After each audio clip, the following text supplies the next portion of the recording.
గురుగారు, వాంగ్మయం వాంగ్మూలం అని రాస్తున్నారు, చదువుతున్నారు కూడా. వ్యాకరణం ప్రకారం ఎలా పలకాలి? ప్రవాహిని దేశ్య. భాష ఎప్పుడూ కూడా ప్రవహిస్తూ ఉంటుంది. ఏదైతే మనం సాధు రూపాలు, ఇది ఉత్తమ రూపాలు, వ్యాకరణం ప్రకారం ఇలా పలకాలి అనేటువంటి రూపాలు ప్రజల యొక్క నోళ్లల్లో పడి రకరకాలైనటువంటి రూపాలని సంతరించుకుంటూ ఉంటాయి. వాటిని మనం కాదనలేం. కాకపోతే మూలం అనేది ఏమిటనేది ప్రతి వాళ్ళం తెలుసుకుంటే మంచిది. ఎందుకనంటే పతంజలి మహర్షి వ్యాకరణ శాస్త్రానికి పాణిని రాసినటువంటి అష్టాధ్యాయికి మహాభాష్యము అని రాశారు. ఆ మహాభాష్యంలో పతంజలి మహర్షి ఒక మాట అంటారు, ఏకశబ్ద సుష్టు ప్రయుక్త స్వర్గే లోకే కామధుగ్భవతి.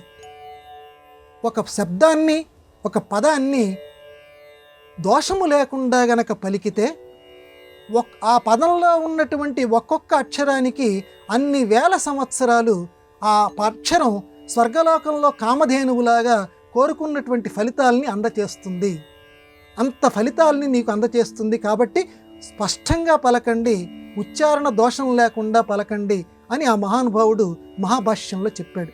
సరే, ప్రస్తుత లోకానికి వస్తే వాంగ్మయము, వాంగ్మూలము అంటే వా పక్కన సున్నా పెట్టి గు పక్కన మా పెడుతున్నారు కొంతమంది.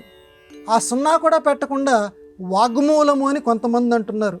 కొంతమంది ఈ సున్నాలు ఇవేమీ లేకుండా రకరకాలుగా ఉచ్చారణ చేస్తూ ఉన్నారు.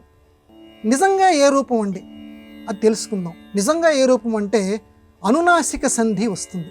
అనునాసిక సంధి వచ్చినప్పుడు కఖ గఘ ఞ ఆ చిట్ట చివర ఉన్నటువంటి అక్షరాన్ని అనునాసికము అంటారు. అనునాసికము అని అంటే ముక్కుతోటి పలికేటువంటి అక్షరాన్ని అనునాసికము అంటారు. ఇక్కడ వాక్కు ప్లస్ మూలము అని వచ్చినప్పుడు అనునాసిక సంధి వచ్చి వాంగ్మూలము అని ఏర్పడుతుంది.